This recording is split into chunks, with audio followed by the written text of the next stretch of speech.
Open letter to the President of the United States of America, Donald J. Trump. Sunday, October 25th, 2020. Solemnity of Christ the King. Mr. President, allow me to address you at this hour in which the fate of the whole world is being threatened by a global conspiracy against God and humanity.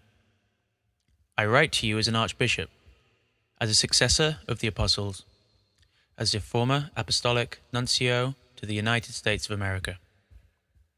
I am writing to you in the midst of the silence of both civil and religious authorities.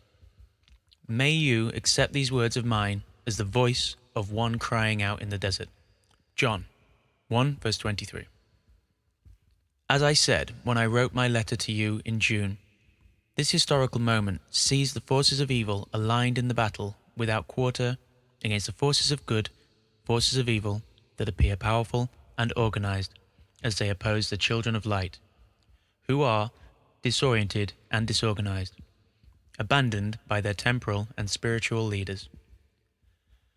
Daily, we sense the attacks multiplying of those who want to destroy the very basis of society. The natural family, respect for human life, love of country, freedom of education and business.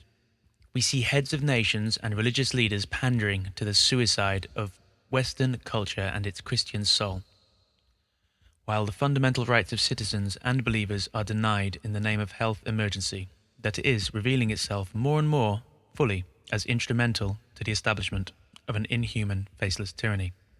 A global plan called the Great Reset is underway. Its architect is a global elite that wants to subdue all of humanity, imposing coercive measures with which to drastically limit individual freedoms and those of entire populations.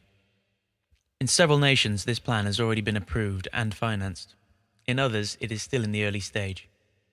Behind the world leaders who are the accomplices and executors of this infernal project, there are unscrupulous characters who finance the World Economic Forum and Event 201, promoting their agenda. The purpose of the Great Reset is the imposition of a health dictatorship aiming at the imposition of liberticidal measures, hidden behind tempting promises of ensuring a universal income and cancelling individual debt. The price of these concessions from the International Monetary Fund will be the renunciation of private property and adherence to a program of vaccination against COVID-19 and COVID-21, promoted by Bill Gates with collaboration of main pharmaceutical groups. Behind the enormous economic interests that motivate the promoters of the Great Reset, the imposition of the vaccination will be accompanied by the requirement of a health passport and digital ID, with the consequent contact tracing of the population of the entire world. Those who do not accept these measures will be confined in detention camps or placed under house arrest, and all their assets will be confiscated. Mr. President, I imagine that you are already aware that in some countries the Great Reset will be activated between the end of this year and the first trimester of 2021. For this purpose, further lockdowns are planned, which will be officially justified by a supposed second and third wave of the pandemic. You are well aware of the means that you have been deployed to sow panic and legitimize draconian limitations on individual liberties, artfully provoking a worldwide economic crisis. In the intentions of its architects, this crisis will serve to make the recourse of nations to the Great Reset irreversible, thereby giving the final blow to a world whose existence and very memory they want to completely cancel. But this world, Mr. President, includes people, affections, institutions, faith, culture, traditions, and ideals.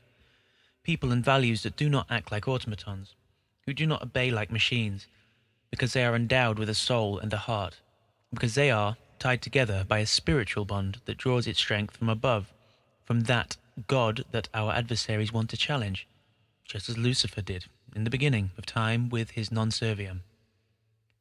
Many people, as we well know, are annoyed by this reference to the clash between good and evil, and use of apocalyptic overtones which according to them exasperate spirits and sharpens divisions.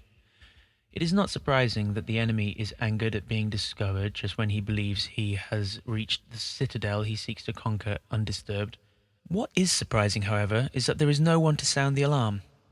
The reaction to the deep state to those who denounce its plan is broken and incoherent, but understandable.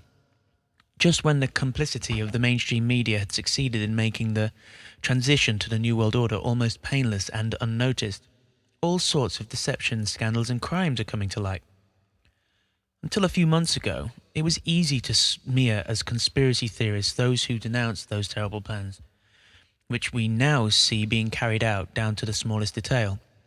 No one, up until last February, would ever have thought that in all our cities, citizens would be arrested simply for wanting to walk down the street, to breathe, to want to keep their businesses open, to want to go to church on Sunday. Yet now, it is happening all over the world. Even in picture postcard Italy, that many Americans consider to be a small enchanted country, with its ancient monuments, churches, its charming cities, its characteristic villages, and while the politicians are barricaded inside their palaces promulgating decrees like Persian satraps, businesses are failing, shops are closing, and people are prevented from living, traveling, working, and praying.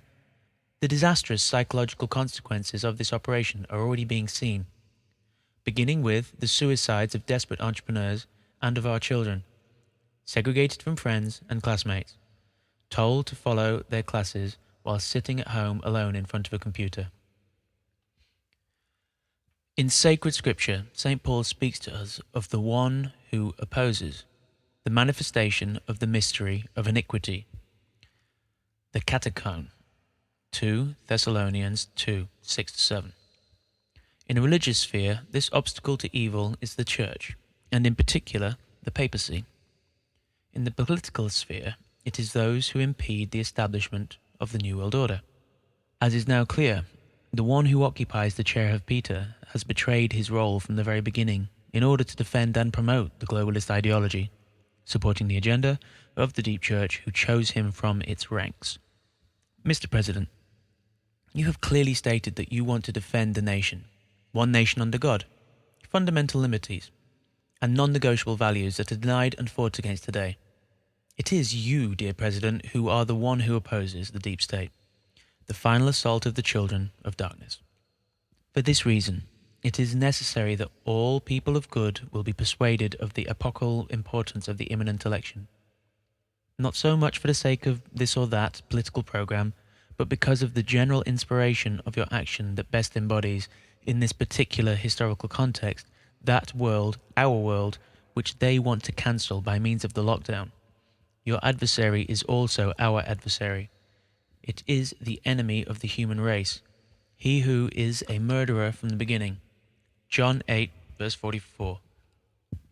Around you are gathered with faith and courage those who consider you the final garrison against the world dictatorship. The alternative is to vote for a person who is manipulated by the deep state, gravely compromised by the scandals and corruption, who will do to the United States what Jorge Marino Bergoglio is doing to the Church, Prime Minister Conte to Italy, President Macron to France, Prime Minister Sanchez to Spain, and so on. The blackmailable nature of Joe Biden, just like that of the prelates of the Vatican's Magic Circle, will expose him to be used unscrupulously, allowing illegitimate powers to interfere in both domestic policies as well as the international balances.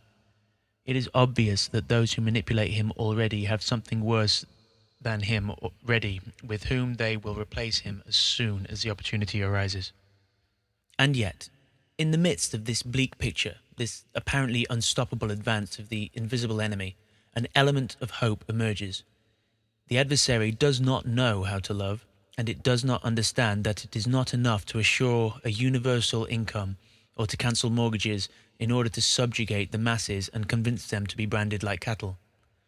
This people, which for too long has endured the abuses of a hateful and tyrannical power, is rediscovering that it has a soul.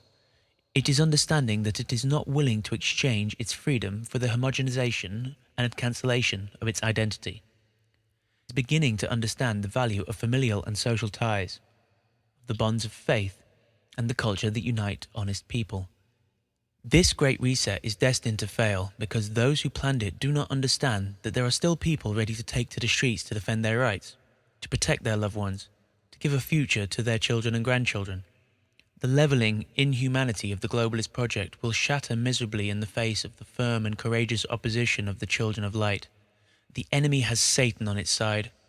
He who only knows how to hate, but on our side we have the Lord Almighty, the God of armies arrayed for battle, and the most holy Virgin, who will crush the head of the ancient serpent. If God is for us, who can be against us? Romans 8, verse 31. Mr. President, you are well aware that in this crucial hour, the United States of America is considered the defending wall against which the war declared by the advocates of globalism has been unleashed. Place your trust in the Lord, strengthened by the words of the Apostle Paul. I can do all things in him who strengthened me. Philip 4:13. To be an instrument of divine providence is a great responsibility, for which you will certainly receive all the graces of state that you need, since they are being fervently implored for you by the many people who support you with their prayers. With this heavenly hope and the assurance of my prayer for you, for the First Lady, and for your collaborators, with all my heart, I send you my blessing. God bless the United States of America.